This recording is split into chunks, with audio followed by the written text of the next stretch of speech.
علیہ السلام حضرت علامہ مولانا ڈاکٹر سید محمود صفی اللہ حسینی المعروف وقار پاشا قبلہ صاحب تشریف لا چکے ہیں.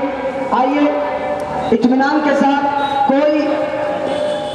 ہر کوئی جو ہے ادب کے دائرے میں رہے.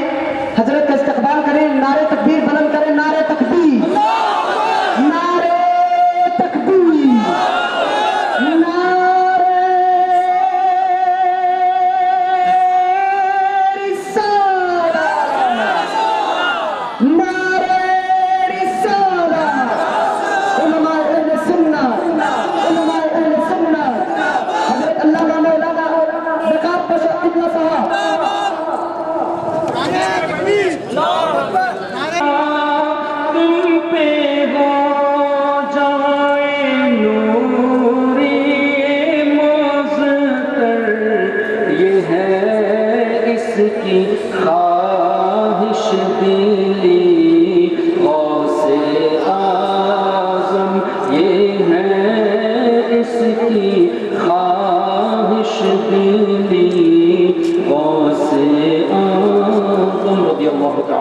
اللهم صل على سيدنا ومولانا محمد معدن الجود والكرم وعلى آله وصحبه وبارك وسلم.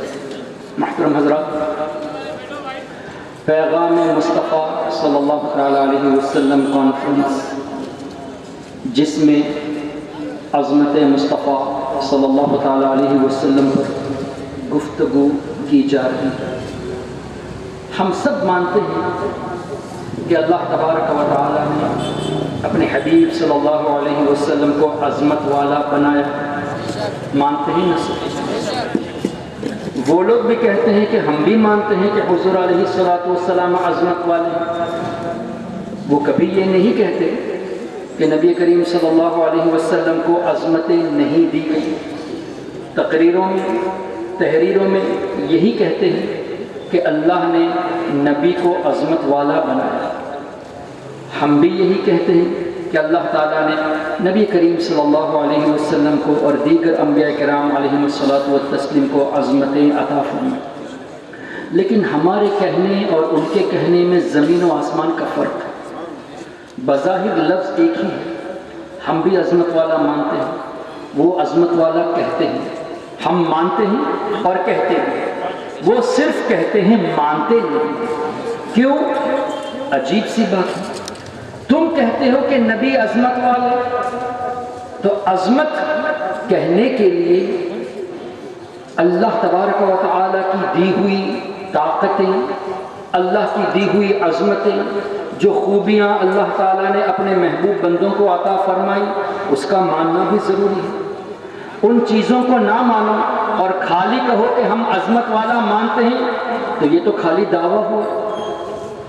صرف اتنا کہنا we believe that Nabi Kareem sallallahu alayhi wa sallam is exalted. We say he is exalted, but we are not ready to accept that he is exalted. اللہ کے رسول صلی اللہ علیہ وسلم کی عظمت کو ہم کس طرح مانتے ہیں کہ اللہ تبارک و تعالی نے اپنا خاص فضل حبیب کریم صلی اللہ علیہ وسلم پر فرمایا. اللہ تعالیٰ نے حضور علیہ السلام کو علم سے نوازا، ایسا علم جس کا اندازہ ہم میں سے کوئی کر ہی نہیں سکتا. صرف ہم نہیں، دنیا کے تمام انسان بھی جمع ہو جائیں. اس وقت دنیا میں تقریباً 6 ارب لوگ ہیں. اکارڈنگ ٹو ریسرچ تقریباً 6 ارب لوگ ہیں. یہ 6 ارب لوگ اب ہیں. قیامت تک کتنے اور ہوں گے؟ 1400 سال پہلے کتنے تھے؟ حضرت آدم علیہ السلام سے لے کر اب تک، اب سے لے کر قیامت تک کتنے؟ We never knew. Allah knew, and by the blessings of Allah, Muhammad Rasulullah sallallahu alayhi wa sallam is well aware of the count. یہ تمام انسان بھی جمع ہو کر حضور علیہ السلام کے علم کی تعریف کرنے لگے تو حضور علیہ السلام کے علم کو کمپلیٹ نہیں کر سکتے. تو ہمارا نبی کو عظمت والا کہنا دلیل کے ساتھ ہے کہ اللہ نے نبی کو ایسا علم عطا فرمایا کہ صرف ہم نہیں، دنیا کے تمام انسان مل کر بھی حضور علیہ الصلوۃ والسلام کے علم کی تعریف کرنے لگے تو کمپلیٹ نہیں کر سکتے. وہ عظمت والا کہتے ہیں لیکن اس بات کے منکر ہے کہ نہیں, اس چیز کو نہیں مانتے کہ اللہ نے اپنے حبیب صلی اللہ علیہ وسلم کو غیب کا علم عطا فرمایا. دلیل میں قرآن کی آیت پیش کرتے ہیں کہ اللہ نے ارشاد فرمایا وَعِندَهُ مَفَاتِحُ الْغَيْبِ لَا يَعْلَمُهَا إِلَّا هُوَ. غیب کی چابیاں اللہ کے پاس ہیں, اللہ کے سوا کوئی نہیں جانتا. ہم بھی اس آیت کو مانتے ہیں, ماننا ہی پڑے گا. قرآن کی آیت ہے we must believe that the keys of the unseen are with Allah. اللہ کے پاس غیب کی چابیاں ہیں, اللہ کے سوا کوئی نہیں جانتا. لیکن اللہ تعالیٰ نے ایک جگہ یہ فرمایا کہ اللہ کے سوا کوئی نہیں جانتا, ہم مانتے ہیں, ماننا بھی چاہیے. دوسری جگہ اللہ نے ارشاد فرمایا وما كان الله ليطلعكم على الغيب. اللہ کی یہ شان نہیں کہ اے عام انسانوں تمہیں غیب کا علم دے. کلیئر ہو گئی نا؟ عام انسانوں کو اللہ غیب نہیں دیتا, عام انسانوں کو نہیں دیتا, مطلب خاص لوگوں کو دیتا ہے. وما كان الله ليطلعكم على الغيب ولكن الله يجتبي من رسله من يشاء. اللہ عام لوگوں کو غیب نہیں دیتا مگر اپنے رسولوں کو عطا فرماتا. قرآن کی ایک جگہ اللہ نے فرمایا اللہ کے سوا کوئی نہیں جانتا, دوسری جگہ فرمایا کہ اپنے رسولوں کو اللہ دیتا ہے. مطلب کیا ہوا؟ اللہ کے تمام نبی غیب جانتے ہیں. ایک اور جگہ اللہ نے ارشاد فرمایا عالم الغیب فلا یظہر علی غیبہ احدا. اللہ ہی عالم الغیب ہے اور اللہ اپنے غیب پر کسی کو اطلاع نہیں, غیب کسی کو اطلاع نہیں دیتا. کلیئرلی فرما دیا اللہ does not reveal his secrets to anyone. کسی کو غیب کی خبر نہیں دیتا. بات کلیئر ہو گئی, اللہ ہی عالم الغیب ہے, کسی کو غیب کا علم نہیں دیتا. لیکن لفظ الا مگر من ارتضی کیا ہے؟ الا من ارتضی من رسول, اپنے رسولوں میں سے جسے اللہ چن لے انہیں غیب کا علم عطا. اللہ نے جب یہ فرمایا کہ میں ہی عالم الغیب ہوں, میں کسی کو غیب کا علم نہیں دیتا, بات کلیئر ہو گئی, عوام کو نہیں دیتا, عام لوگوں کو نہیں. اور ساتھ ہی ساتھ استثناء کے ساتھ اللہ نے فرما دیا اے عام لوگوں تمہیں غیب کا علم نہیں دیتا, میں اپنے رسولوں کو دیتا ہوں. تو رسولوں کا علم غیب قرآن کی اسی آیت سے ثابت جس آیت میں یہ بھی ثابت ہے کہ اللہ تعالیٰ ہی عالم الغیب ہے اور کسی کو اپنی غیب کی خبر نہیں دیتا. اسی آیت میں یہ ثابت ہے کہ رسولوں کو غیب عطا فرماتا ہے. لیکن یہ وہابی افتؤمنون ببعض الکتاب وتکفرون ببعض, قرآن کی بعض آیتوں پر ایمان لاتے ہیں, بعض کا انکار کرتے ہیں. ہم سنی مسلمان الحمدللہ تمام آیتوں پر ایمان لاتے ہیں لیکن بظاہر کنٹرڈکشن ہے, بظاہر تعارض ہے. ایک جگہ اللہ نے فرمایا غیب کی چابیاں میرے پاس, میں کسی کو نہیں دیتا, میرے علاوہ کوئی نہیں جانتا. دوسری جگہ اللہ فرماتا ہے میرا نبی عالم غیب, میں نے نبیوں کو غیب دیا ہے. اب یہی وہ جگہ ہے جہاں مفسرین کی ضرورت پڑتی ہے, جہاں محدثین کی ضرورت پڑتی ہے, جہاں ائمہ کرام کی ضرورت پڑتی ہے. وہ اس مسئلے کو آسانی سے سمجھا دیتے ہیں. اس آیت پر عمل کرنا, اس آیت کو ماننا بھی فرض, ان آیتوں کو ماننا بھی فرض. لیکن فرق اتنا, اللہ تبارک و تعالی نے جب یہ فرمایا میں عالم الغیب ہوں, اس کا مطلب یہ ہے کہ اللہ ذاتی طور سے عالم غیب ہے. اللہ کو کسی نے کوئی چیز عطا نہیں کی. اور جہاں اللہ نے یہ فرمایا میں نے رسولوں کو غیب دیا ہے, مطلب عطائی علم ہے. تو ہمارا تمام آیتوں پر عقیدہ ہے, ہم ذاتی اور عطائی کا فرق سمجھتے ہیں. لیکن وہابی بعض آیتوں کو لیتا ہے, بعض کو چھوڑ دیتا ہے, ذاتی اور عطائی کا فرق نہیں سمجھتا. اب مجھے بتائیے کوئی شخص یہ کہے کہ نبی کو علم غیب نہیں ہے تو ان آیتوں کا کیا ہوگا جہاں اللہ نے خود فرمایا کہ میں نے دیا؟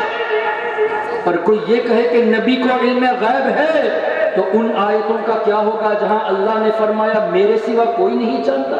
تو یہی وہ جگہ ہے جہاں مفسرون کی ضرورت پڑتی ہے. اللہ ذاتی طور سے جانتا ہے, اور انبیاء کرام کو جو غیب ملا وہ اللہ کی عطا سے ملا ہے۔ اور وہاں بھی ان آیتوں کا انکار کرتا ہے، کبھی بھی اپنی تقریروں میں یہ آیتیں پیش نہیں کرتے، وہی آیتیں صرف پیش کرتے ہیں جہاں یہ اپنی منمانی تفسیر پیش کر سکے، اور یہ یہودیوں کا طریقہ ہے۔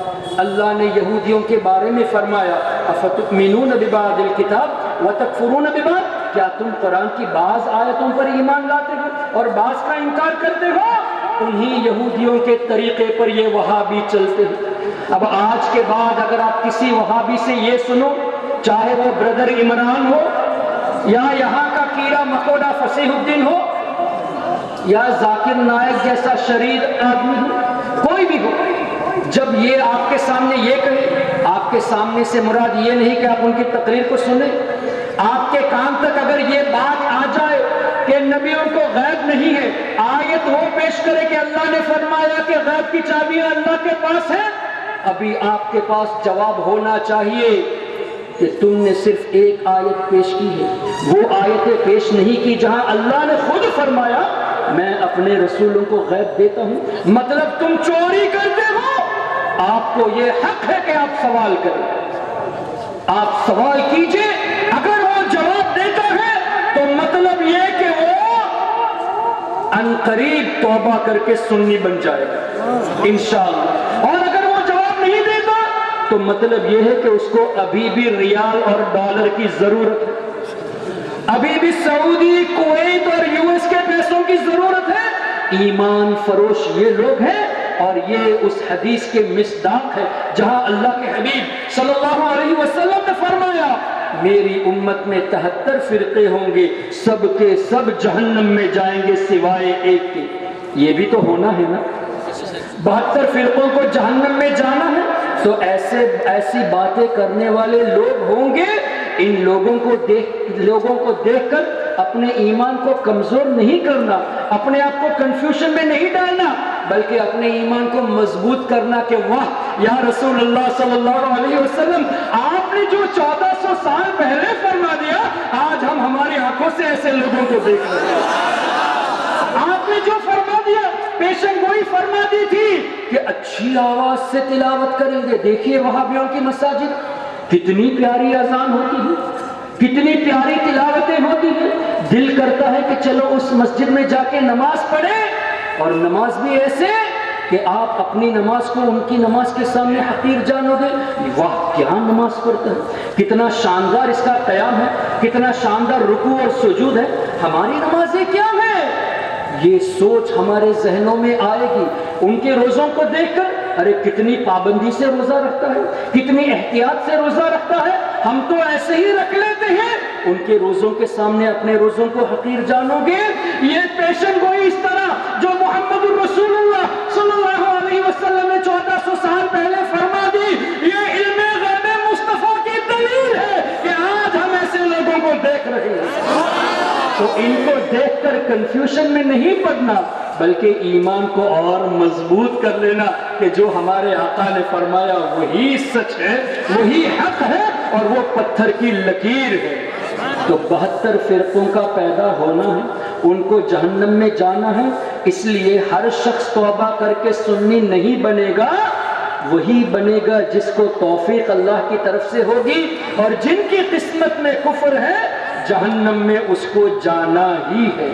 اب میں نے جو شروع میں دعویٰ کیا تھا کہ اللہ کے رسول صلی اللہ تعالیٰ علیہ وسلم کے علم کو دنیا کے تمام انسان مل کر بھی لکھنا چاہے، تعریف کرنا چاہے تو کمپلیٹ نہیں کر سکتے، دلیل ہونی چاہیے، ورنہ ہماری تقریر کو چپکے سے کئی لوگ سننے والے ہوتے ہیں، اور ہم چاہتے بھی ہیں کہ سنیں، ہمارا مقصد ہی یہی ہے کہ تم آ کے سنو، ہماری بات کو یا تو غلط ثابت کرو یا توبہ کر کے سننی بن جاؤ۔ اس لیے کہ الحمدللہ غلام رضا نہ کبھی کسی سے ڈرا، نہ میدان چھوڑ کے بھاگا۔ سبحان اللہ، نعرہ تکبیر، نعرہ رسالت۔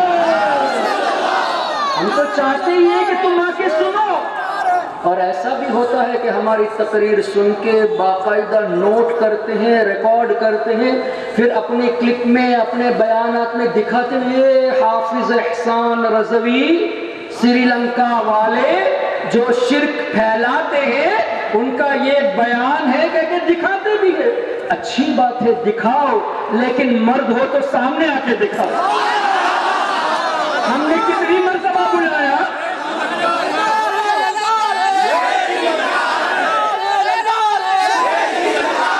اگر میں شاہد بھائی سے، رحمت عالم کمیٹی والوں سے اور دوسرے علماء کرام سے پوچھوں کہ اگر آپ یہ لوگ سامنے آنے کو تیار ہوں گے تو کیا آپ انکار کریں گے یا قبول کریں گے؟ قبول کریں گے۔ ارے ہم تیار ہیں، خالی ویڈیو کلپ بنا کے کیوں بھیجتے ہو؟ مرد ہو تو آؤ سامنے